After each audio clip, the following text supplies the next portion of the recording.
Welcome to the latest episode of Cat Vista Clips. Today we have a very interesting one. With the rise and demand of clean energy and clean tech, we are talking about renewable energies and a very exciting opportunity out of Eastern Europe. We're talking to Best International. How are you? Hey, I'm doing fine. Thank you very much. I'm glad we could, finally get on to doing this. I was looking forward to doing it. Thank Awesome, you. awesome. So before we get started, introduce yourself. Tell us who you are, your background, your experience, and what makes this project so special. Okay. So, I've been personally working in renewables for about 10 years now, a little more than that. And when we created Best International, the idea was to leverage, the three basic things that are required to get, a renewable project going, get them together without having, a standard bureaucratic or a geographical boundaries. For example, we've been majorly doing solar projects. Solar projects typically need three things. You need a buyer for the electricity, you need money to set up the plant, and you need the permits and the land. So it's just three basic things. What I kept observing during my experience working in this field was most of the times people had two out of the three, and the third one was always missing. And the only guys who were getting all three sorted were the only ones who were actually getting the project done, and there were very few of them, and most of them were very big companies. So for them it was just a business, a day-to-day affair. I don't think they care that much about the impact for them. I think it's the IRRs that matter more. At least that's the body language I was able to pick up on, except for a few maybe. So I started thinking that, where can we create the biggest impact? How do we leverage the best funds for that impact? So, the process becomes easier. And, if it's a good business model, I'm sure there's buyers, in the market for the right product, in fact, any product, it just has to be the right product. It just doesn't even have to be the best product. Right. So that was my initial thoughts on this subject, and then we formed Best International, keeping in mind the best impact and the prices we could get for our product, the electricity. So we've got a team member based out of Eastern Europe who does scouting for our projects and also manages a lot of our technical stuff. Mr. Visar, he's based out of Kosovo. So for our first project for Best International, he was the one who got this project on board. I was introduced to him through a common friend, Mr. Mark, who I was introduced to when I was on a trip to the US.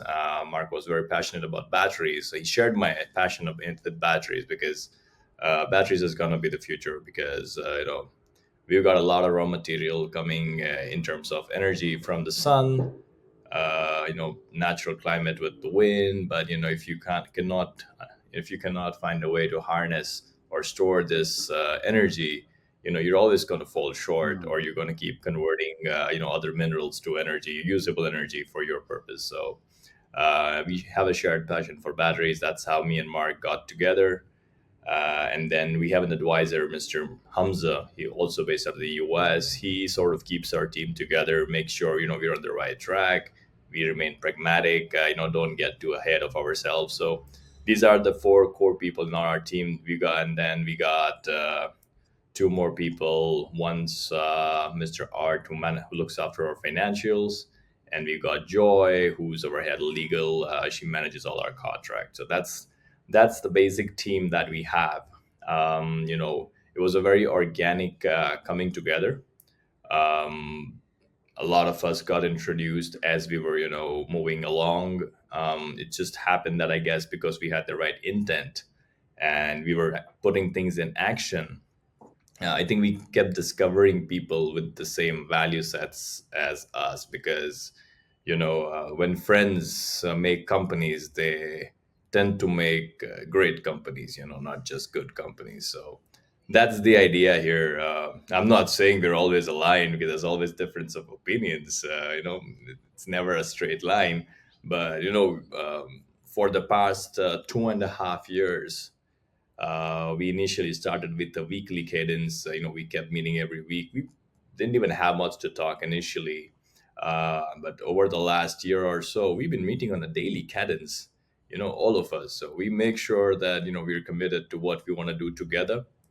We meet every single day for an hour, so we make sure our schedules align, and we're in three different geographies, so we got to make sure that everybody's time zones align as well, so one person's not too sleepy on the call as well. We've been following a daily cadence since about a year, and that's really got things moving forward. um, and talking about our first project, let me know if I digress a little No, no. because I'm also forming as we speak. So while we were doing this, we discovered this project, which was at a very good stage.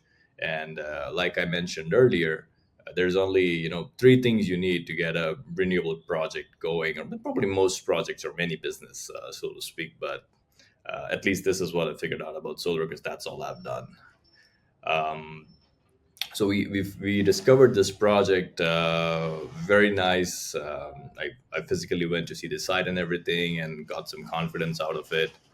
um, it was already backed for the finances for more than 80%, which is not something you come across on a day-to-day basis. Generally there's a little bit of equity available, but you're looking for debt, Hmm. which is the maximum amount of funding. And this was the opposite way. There was debt available. We had to figure out the equity portion of it. So I thought that is an interesting proposal. Let's look at that. And the most amazing thing was the funding was coming from big European institutions, which is also something you don't see every single day because it's difficult getting these guys on board. They got long due diligence Mm. processes. They don't trust you, very easily. When they get something done, it has to happen. It has to happen the way as per their standards because they probably have to justify it to Yeah. a country level, committees and stuff. That's So very so that interesting was interesting. because that also gives Yeah. investors a bit of confidence that some of these huge Mhm. institutions are backing it with their team of 50 Yeah. to 100 analysts who have gone through and said, yep, this is the Yeah. right project. So, for an investor, that it gives a lot of confidence that these big institutions, multi-billion dollar institutions, are backing your project. Yeah, yeah, yeah. And personally, I was looking to start working with these institutions, and when I found the project that was already backed, I said, "Hey, this has got to be the one where we start our journey on this." Personally, me and Visar have done big projects before, but we were never the developers or not on the developer team because we never brought any money to the table. So we knew everything that needs to be done, but there was always a stakeholder that was Yeah. calling all the shots, right? So we couldn't be on that team. So, but there was always a desire to be on that team. That we want to be a co-owner at least for the project. Make sure we're able to produce the right amount of electricity and selling it, and then we're getting something out of Yeah. that, So right? you've come from an construction and operations background to, getting Right. these projects off the ground and running to now owning your own project. Yes. So when I personally started my journey, that's where I started. I said, hey, the right business for this is being a developer, selling electricity. And then I was brought to the ground very quickly because it meant you need to have money. I mean, I'm a second generation entrepreneur, so we had some funds at our disposal, but not the kinds that were needed Yeah. for these projects. Nor did I have enough experience when I started because I started. So Tropical Solar, which is a part of Best International, I started the company right out of college. So I didn't know a lot of stuff. I think the first 5 years I spent just figuring things out. I have no idea what I was doing, to be honest. I was doing a lot of things, and I thought that was the best thing to do when I was doing it. But yeah, if I look at it in hindsight, I would say the first 5 years was just doing something. Just the first 1,500 days was, I think, understanding how to work, how to Yeah. do business. Yep. And but that definitely made the foundation for the future, right? So when we talk about Best International's first project, these big institutions were backing it. They needed equity. I wanted to be on a team that owns a project. We as a group wanted to do big solar projects. So that was one of the core ideas that brought us together. Mr. Hamza has been a very good evangelist on this topic. He was the one who actually got us all together in the sense that he's like, I have a dream and I want to do this. Do you guys share this vision with me? And I think all of us had some form of the same dream, and I think that made it easier for us to align ourselves with each other, despite all the different backgrounds we come from, because you know uh, yeah, Americans, Eastern Europeans, and Indians, they probably have nothing in common when it comes to culture. So when we did come together, it was quite interesting that it was reasonably spontaneous and very organic. You know, very little difference of opinions, and there was more yes than no's, which is very important for something to go through, because you got to say yes for things to happen, whether you like it or not, or Yeah. you're comfortable with it or not, right? So yeah, there's this project, and then most of the funding's available. So like, and the buyer is also ready.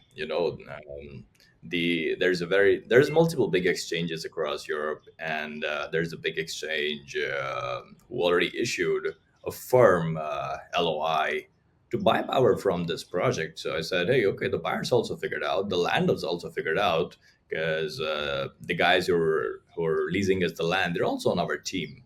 So the land's figured out, the a lot of funding's figured out, and so we're working with the lead project developer who basically got all this together, and that's when we entered after that, Yeah. right? So we're going to call it the lead project developer, and we're going to call ourselves a co-project developer for the purpose of this project. Best International will then have a stake within the main project company, which is created by the lead project developer who arranged the rest of the things when we entered, right? Yep. So So when sorry, I was just yeah. going to tell me about the area, the geographic location. Why is it a good fit? The buyer of the energy as well, because there is a certain demand. So tell me about that. Yeah, perfect. Yeah, that's where I was trying to get to. Yeah, please don't mind. It's early for me in the morning. I've been traveling across continents the last 2 weeks, so I'm in the beautiful country of Uganda right now. We do have a lot of interest in Africa as well. Yeah. Just putting it out there, and hopefully we should have about 500 to 1,000 megawatt of projects in Africa in the next 10 years. In the next 10 years as well. Wow. But yeah, coming back to our first project in Eastern Europe, Kosovo. So Kosovo is a beautiful country in the Balkans, Eastern Europe, right on the border of Serbia, North Macedonia, and Albania. Most of the population is Albanian. Uh, the interesting thing about this geography is they got a lot of sun. They're in the temperate climate zone. Mhm. They got a lot of sun, and you got big transmission networks connecting Western Europe with Eastern Europe. So the European Union's done a very great thing that they've kept all these countries connected in terms of electricity. Now, when you look at most of Western and Northern Europe, they don't get as much sun uh, as the South. And there's not much of South Europe when you look at it in terms of land Yeah. masses. There, most of the area is taken up by the Mediterranean, right? There's a little bit of Portugal, a little bit of Spain. You got Italy and Greece, and that's it. That's about as south you have in terms of Europe. So these countries, all the Balkans, have huge radiation capacities in terms of the sun available as a raw material. So the value proposition that we could really believe in was produce electricity here and then transmit it out. Now, you know it doesn't need to always go to Western Europe when they really need it. it's also can be used in the local markets inside within the Balkan limits. But typically, since Western European countries are powerhouses in terms of consumption, it makes a lot of sense for them to get this electricity. Now it's also cheaper to set up a plant in Eastern Europe as compared to Western because of a lot of things about the labor laws, the cost of land, just the general cost of living. It makes a lot of difference in terms of you know what you can leverage in terms of the levelized cost of electricity. So here you are, you got good networks, which is the basic investment that's already been done. Now, all you need to do is set up the right power production so that that electricity can be used at multiple places with the best, with the best buyer paying the right price. So the exchange I was talking about, that's what it does. So they're going to buy 100% of our power. They're gonna then so they'll decide where they want to send this power, but they're also very safe when it comes to who's going to take the power Yeah. from them. And they got the Eastern Europe itself, and they've then got Western Europe, which has Yeah. huge demand in terms of electricity. Yeah. So then tell me about the plant itself. How much power would you produce? And then, what is the commercials around that? All right. Great. So the plant, in terms of the solar power plant, is generally in megawatts or gigawatts these days now. So it's a 150 megawatt project, give or take. We're in the process of trying to push it towards 200 megawatt because we think the land can accommodate more, but we're going to stick to 150 megawatts for now. So 150 megawatts is going to be, like 50,000 houses every year. So it's a huge plant. 150 megawatt is 150 hectares of land as well. So it's going to be a big land chunk that's going to get developed. Looking at the current prices of in terms of the capex for the project, since we don't have to pay anything for the land because it's leased out, the major money for us is going to get into the development of the project, so buying the materials and the services to execute the project, right? And get the security, get the fencing and everything done, so everything is secured. So we're looking at something around 70 to 90 million in terms of the total capex, including all the customs and the VAT. And what our job is on this project is to make sure we get the equity portion of the project in, so that we can leverage the debt financing, because the debt financing is going to come in once the equity portion gets put in. So that's the first role that we're going to be playing in this project. The second role is actually getting the project done in terms of the physical aspect of it. So there's Tropical as a part of BEST. Then we got GET, which is also part of BEST. And then when we got S-Grid, is also another a very good friend of mine. It's also EPC company out of India. So the three of us have got enough capabilities and manpower, which is required to get the project done as quickly as possible. Yeah. So that's the second role we'll be playing in this project. We estimate that the maximum construction time from day zero to the generation permit is going to be 2 years, but we're going to try and get that down to a year. So once we have the first mobilization, I think the optimization of our schedule is going to really be pushed by us to cut that into half, so that when we're raising our debt in terms of best raising mezzanine debt to use as equity for the project, we don't want to accrue a lot of interest on it, during the construction period, because that's how the way it works. That's how the way it works. So that's the second role we have on the project, and the third role we have is co-running the plant with the lead project developer in terms of its operation and maintenance. So they've got some fantastic people on the team, very smart guys, a lot of experience, more than 25 years. That's definitely more than what experience I have. So they've been working on how to optimize plants and stuff. So we'll be working with them to make sure that we get at least the electricity that we can get out, that we should be getting out of the project, but how do we get more out of it? So that's the three things that we'll be doing about this project, and that also gives you a brief idea where Yeah. the project is, how much money the overall project is gonna Yeah. cost. And then just, rough estimates, 150 megawatts plant, what does that look in terms of revenue projections per year? Revenue projections. All right, let me just pull up my file so I can talk to you in terms of numbers. And then while you're pulling that up, how much you're looking to raise and what's the process for? Because part of that development costs, you have the debt, but what's the equity portion that you're looking to raise? Okay, perfect. So we're looking at an average revenue of about 12 to 15 million every year. Mhm. And the way we've designed the project in terms of the business model is, so we need about 20% equity that needs to be infused into the project company, Mhm. so that we can have the due diligence from the lead senior funders, senior debt lenders, start that due diligence so that the project can actually take shape. What the way we've designed it is the 20% we would like to raise inside Best as mezzanine debt for this project, right?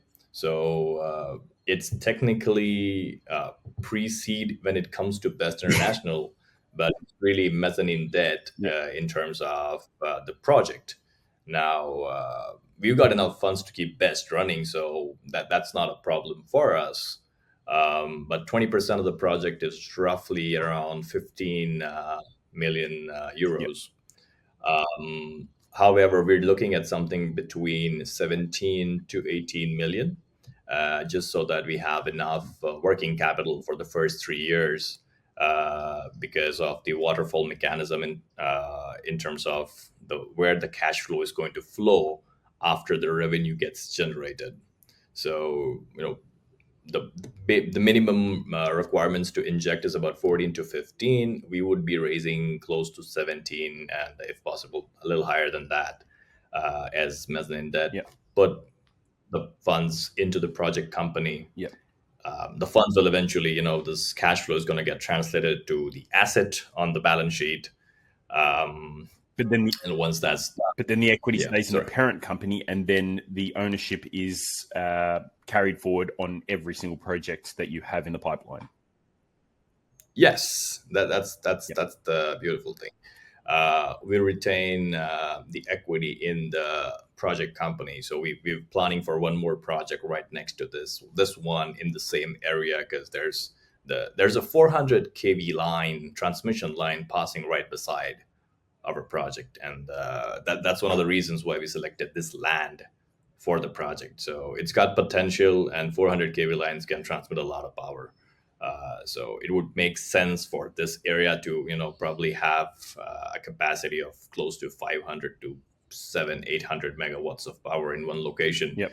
because the grid can actually take that much power. Yeah, that's the interesting one. So, from an investor standpoint, they're investing into Best International, which will be using those funds to, build the Kosovo project. But the equity stake will retain in the Kosovo project, and then the surrounding projects around that, as well as anything you have in the pipeline going forward.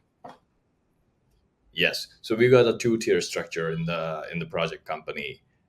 So Class A and Class B. So we'll be getting some Class A and some Class B in terms of ownership, so that we can continue owning the future projects as well, and we also retain our profit share from the first project, where we're doing most of the equity work for them. Yep.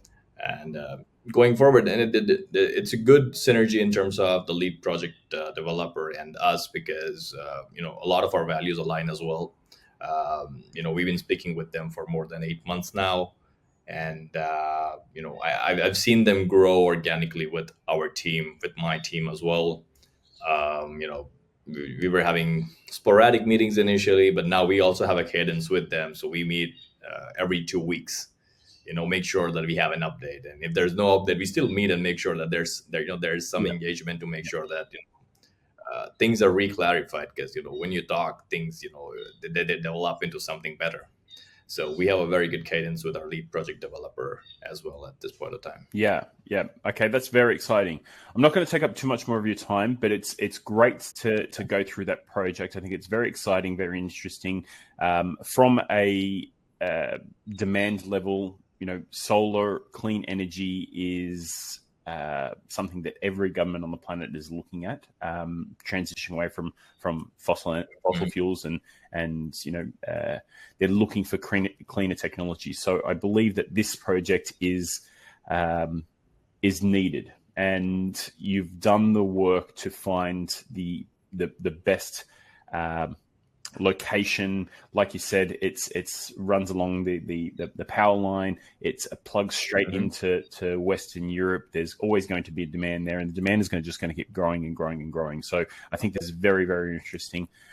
Anybody who's watching this episode that wants to find out more, please reach out to my team, and we can connect you directly through to the team at BESS International. And because they are on different time zones, regardless of where you are, you'll always be able to get in touch with someone in your time zone. So that's it's an added bonus. But thank you very much for jumping on. It's great to chat to you.